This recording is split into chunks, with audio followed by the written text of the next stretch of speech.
City Field, Johnny Storm and his roommate Wyatt are enjoying a baseball game when suddenly everything changes. Seeing the signal, the Human Torch launches into the air, excited at the possibility of the Fantastic Four, his family, finally returning.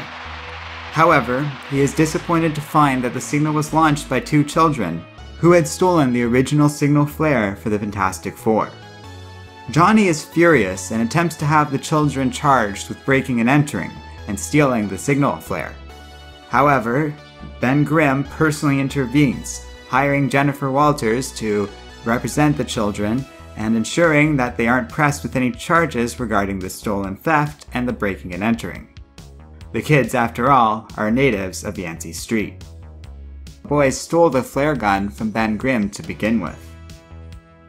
He isn't too upset about the whole incident, more by the fact that his family, Reed Richards, Sue Storm, and their children, have been missing for a very long time. He remembers a past adventure where the family was able to find their way home thanks to Johnny Storm singing a song. The incident reminds Ben Grimm of what's important, and he goes to visit his girlfriend Alicia. She is surprised to find him at the door on his knees, and he asks the woman if she will marry him. Before he can even finish the sentence, Alicia accepts. The happy couple call Johnny in with the good news and a polite request that he'd be willing to be Ben's best man. Johnny angrily replies no. There's only one man in the world who should be Ben Grimm's best man, and his name is Reed Richards. Far away, Reed Richards and Sue Storm are working on a device. Sue thinks the task ahead of them is impossible. Across the world, people look up for there's a news signal in the sky.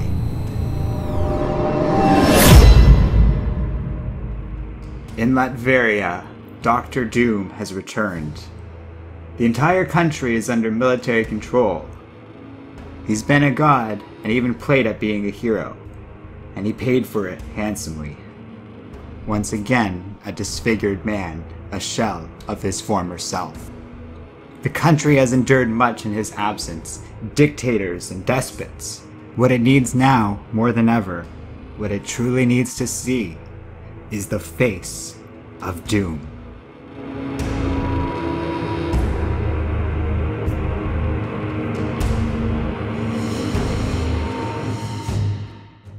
Hello and welcome to Comic Island. My name's Arden, and the Fantastic Four are back! Hooray! So, after years and years of putting it off, hinting at it, just ignoring the team outright, the Fantastic Four have returned, or at least their comic book series, and it's very clear that we are well on their way to this family finally being reunited.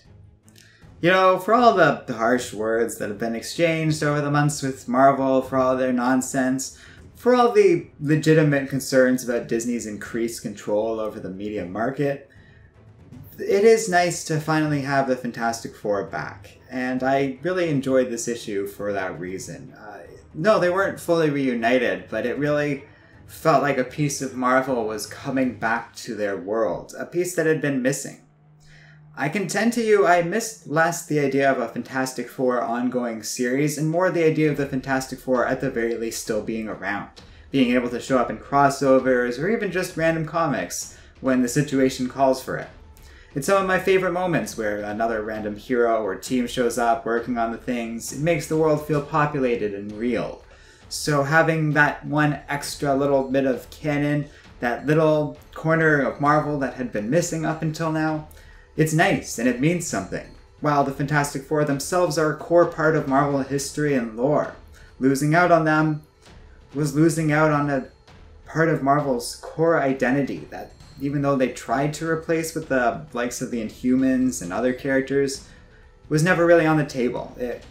There was no replacing this team, so it's very cool to have them back in action again, in a very exciting way. And then, of course, we find out that Dan Slott's the one writing this series, and I can feel every nerd out there screaming in 1,000 cries of agony. Which is more or less how I reacted at first, although I did kind of think about it and started getting exciting. Although I have to say, if we're being fair and honest about Dan Slott and what he's capable of, what his history is as a comic book writer, there's a lot of reason to be pretty optimistic about this series at the very least. First of all, one of the best things he's written is Silver Surfer, so obviously he's got a good sense of working with these kind of characters, because, you know, that's one that's pretty closely associated with the Fantastic Four. More accurately, I feel that it also really depicted a strong sense of love, and what I feel like Spider-Man comics could have been if Dan Slott wasn't pretty much held under a rock when it came to how he was allowed to write Peter Parker's character throughout pretty much his entire run of Marvel. And there's so much evidence of that, from the time that he was allowed to do whatever he wanted during the Secret Wars event with Renew Your Vows, or to the moment where he got to really go nuts with Spider-Man writing near the end of his run, both of which was really strong, good Spider-Man writing. So, here's the thing, if his big issue with writing Spider-Man was that he wasn't allowed to give the character like a family or fun, then being given a set of characters that by definition are a family should be right in Dan Slott's wheelhouse. And it feels like he more or less does a great job at that. He throws in so many awesome references and small characters associated with the Fantastic Four throughout this comic, without feeling like it was crammed in there either. It all felt very loose and natural to things. Obviously, the Fantastic Four, or the two remnants of them currently on Earth, would still be associated with characters that the team has worked with in the past. So seeing characters like Jennifer, Wyatt, or even their post officer show up in this issue really feels right and at play with what we know about the team and how they work. Ben Grimm and Johnny Storm are the focus of the story, but all four of the Fantastic Four do appear in some form or another in this comic, and they all feel on point and great. I'm really curious where things are going to go from here. It feels like they aren't ignoring one iota of Secret Wars or what happened in there. And in some ways, this is going to follow up on some stuff that I thought Marvel never really intended to follow up on, which I'm very excited for. Because we have a Doctor Doom that remembers everything, and a Reed Richards that remembers everything. I don't know how that reunion's going to go given what went down between the two men over this big event.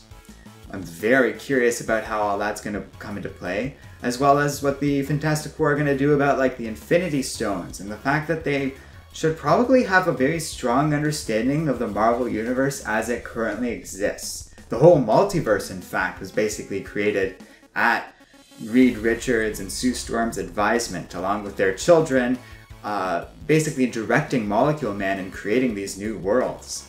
Obviously, Molecule Man had the final say about what did and didn't happen, but I feel like Reed would have some understanding of those events that we, the readers, do not, which is pretty interesting. The whole first chunk of this comic is rock solid. Sarah Pichelli does the artwork, and she's just such a great fit with Dan Slott. I'm not sure if they've worked together. I mostly know her for her work with Brian Michael Bendis in the Spider-Man comics. But whatever the case, she's so good here. Like, look at this last page here. And obviously that has a lot to do with the colorist and giving the inkers and that sort of thing, giving us a lot of detail, but it's still very impressive. Then we get into the B story with Doctor Doom, and that's where the comic loses me ever so slightly. And I think part of the problem is, how are you going to write any story coming off of Secret Wars with Doom being the villain? Because he did so many cool things back then. He was a god of the world. He managed to survive when the entire multiverse collapsed and empowered himself in such a way that he basically saved all of reality as we know it. He might have made some mistakes along the way and not exactly been the best ruler in the world, but hot damn was Doom not like at his best, or even just when he was fully empowered as God, throwing it down with Black Panther in that big finale. It's going to be hard to top that, which is why I was so on board with Doom acting like a superhero post-Secret Wars up until now. Apparently got his scars back at some point, so you can tell how involved I've been in recent goings-on with Marvel, because I had no idea that had happened, nor do I know the context behind it, nor do I care.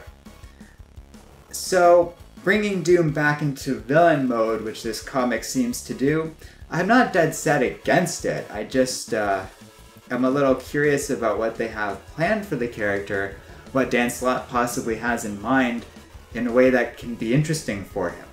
The key to doing this is probably to deal with the fallout of Secret Wars and the confrontation between Doom and Reed Richards once Richards inevitably returns to Earth at this point, which could be very interesting. But it also sort of sets things up in a way that we can't necessarily acknowledge those events without Doom having to have some sort of character development, because the lesson he took away from it was basically that his archenemy was the better man and would have done a better job at ruling reality than Doom did.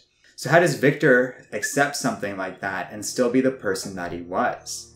It seems unlikely to me that's possible for such a character. I'm not against the idea of backsliding. It's not like Doom was 100% committed to being a hero or wouldn't potentially be able to fall back onto his old ways just through sheer force of habit or something like that. I'm just curious about how Dan Slott might make that interesting. But we'll see. It's a weaker side of the story compared to the first chunk, which deals with the Fantastic Four and their possible return, which is very exciting. Doom going back to normal is far less exciting in comparison, but I'm not against it in and of itself. It depends on what they have planned for this character or what they want to do with him. It's important to remember, even before all the stuff with Time Runs Out and Secret Wars, that Doom really wasn't the villain he had once been. He wasn't exactly 100% on Team Fantastic Four, but he was a lot more cooperative and was willing to deal with bigger threats and was really interesting under the writing of Hickman, if you ask me. So for us to go in a new direction is okay, but it makes me wonder what the plan could possibly be in terms of doing it interesting. Certainly they need to make Doom into a more complex character than the traditional villain that he was in his earliest days. His character is just so far beyond that even with the idea of backsliding, because people in real life do fall back on old habits, character development isn't like a human reality concept. In reality, a lot of adults struggle to change in any meaningful way. I'm not against a person backsliding, but there's a difference between backsliding and ignoring serious changes to a character's personality that's been made over time. That's different. That deals with something beyond reality and the reality of fiction. Which isn't to say Doom could never be a traditional villain again, it's just he's more complicated and interesting than just a mustache-twirling scheme maker. Though, to be clear, that's not the impression I get when reading Dan Slott's iteration of Doom, even if we've only got a tiny little section to judge by so far. I'm just saying, when we take a step towards him being a villain, it's a little bit unexciting to me. It's a step in the wrong direction, if you ask me, but not necessarily one that's gonna destroy the comic. It might actually be for the best. You know, we have enough villains turned heroes at this point. It's not the most original thing in the world, so it's not exactly that upsetting either. Comparing Simone Bianchi's art for the second part of this comic really doesn't look great compared to the high detail of Sarah Pichelli's work. Bianchi's art is a lot more sketchy in its look, not as in it looks like it was sketched out, not, you know, the sketchy is in shady or something like that. It just has the very, I don't want to say rushed look, it's her style. I've seen it a ton of times before, I'm used to it from her. It just doesn't have the same level of weight to it and gravity that Sarah Pichelli's artwork really does in this issue. When there's a big Fantastic Four thing in the air above City Fields, that feels like a big moment. When there's this huge light 4 broadcast over all of Earth, it's a big moment. I got chills the first time I read it. That's cool. That doesn't happen a lot in comics these days. So to see all of that in action is really nice and invigorating. Which is why it kind of is a big deal when we shift away from her artwork, because it's jarring almost. And I get it, like, it's totally fine what they did and how they set it up. It's nice that there's this big giant comic as part of the first Fantastic Four issue. The whole thing's like 45 pages long. It's definitely worth your time, but it is worth noting that, like, the attraction of this thing is the first bit, dealing with the Fantastic Four. The Doom stuff feels almost obligatory, as if because the Fantastic Four are back, we need Doom at the exact level that everyone, you know, knows him as, instead of the more interesting, infamous Iron Man character that we had going on. But of course, at the same time, Tony Stark is also back as Iron Man, so I understand why they wanted to move things back around to what they were.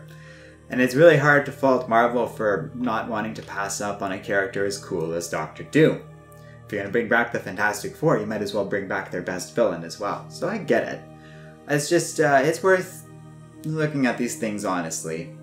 Looking at Dan Slott's writing with a little bit of skepticism instead of just embracing it outright. But nevertheless, this is a really strong comic with a lot of very good artwork. If you're excited about the Fantastic Four returning, this is a good issue.